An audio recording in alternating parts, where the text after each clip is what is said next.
Mbour, Saint-Louis, Thiaroye et Casamance sont nombreux les embarcadères vers l'inconnu.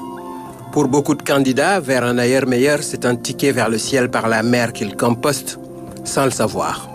Apparu au début des années 2000, le phénomène consistant à rejoindre l'Europe par voie maritime a connu plusieurs vagues. Des périodes de pleine mer, on en a connu, tout comme des jugeants de flot ou reflux.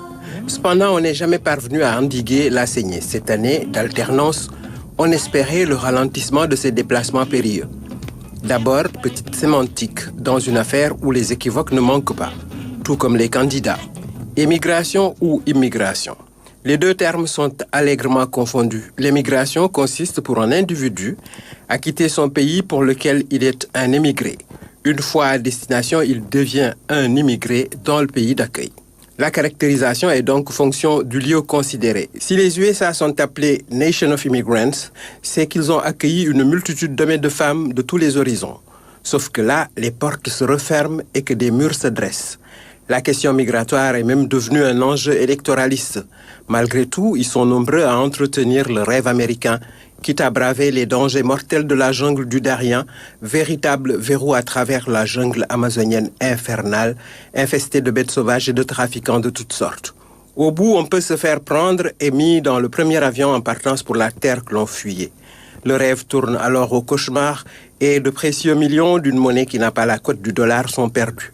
Si ce n'est pas l'Amérique qui attire, c'est la forteresse Europe. Les pirogues ou cayucos sont les moyens employés pour ces expéditions maritimes de la désolation. Des jours, des semaines de navigation sur une mer démontée, la faim, la soif qui fait parfois boire son urine jaunie, les hallucinations, les vertiges, les inévitables conflits et les morts qu'on jette par-dessus bord. Et puis il y a ces naufrages sans témoins. La Méditerranée est devenue le plus grand cimetière du monde au fond duquel roule ce télescope des crânes anonymes blanchis. Si ce n'est pas la mer qui vous prend, alors c'est l'impitoyable Sahara qui se chargera de refermer vos yeux, laissant votre corps en sacrifice aux charognards du désert. Ceux qui arrivent découvrent souvent que l'Eldorado est un mythe fabuleux. Devant tant d'espoirs déçus, on se rend compte que l'accomplissement doit être envisagé ici.